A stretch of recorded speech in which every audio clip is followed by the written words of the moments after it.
जय श्रीराम. नसे राम ते धाम सोडून द्यावे असे आमचे राष्ट्रगुरू सांगतात.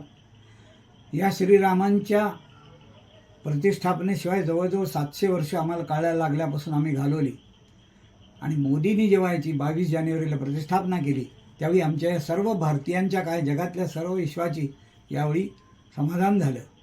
सर्व विश्वाला ललांभूत असलेला श्रीराम, ज्याच्या प्रत्येक कार्यामध्ये रामाचं नाव असल्याशिवाय ते काम पूर्ण केलं जात नाही, पूर्ण झालं असं समजलं जात नाही, या रामाची आता अयोध्येमध्ये प्रतिष्ठापना झालेली आहे. पण ही नुसती मीडियावरची बातमी ऐकण्यासाठी नाही आहे. मोदींनी आपल्यासाठी काम केलेलं आहे, तेव्हा हे नुसतं ऐकून सोडून द्यायचं नाही. रामलल्लाच्या डोळे भरून आपण त्याचं दर्शन घ्यायचं आणि ही जनजागृतीची ज्योत ही सर्व भारतीयांच्या नव्हे विश्वाच्या मनामध्ये पेटवायची.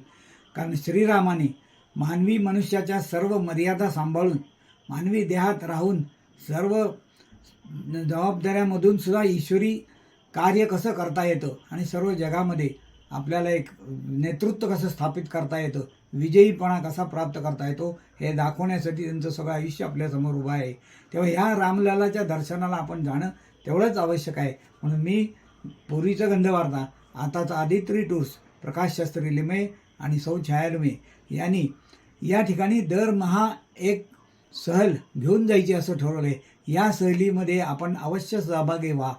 हे जो आमचा जो यातला मूळ हेतू आहे, हा मूळ हेतू या सहलीमध्ये साध्य होण्यासाठी आम्ही प्रयत्न करू. तेव्हा तुम्ही या आमच्या याच्या संपर्कात असलेल्या फोन क्रमांकावर संपर्क साधा आणि आमच्याशी संलग्न होऊन या रामलल्लाच्या दर्शनाची संधी गमावू नका. जय श्रीराम.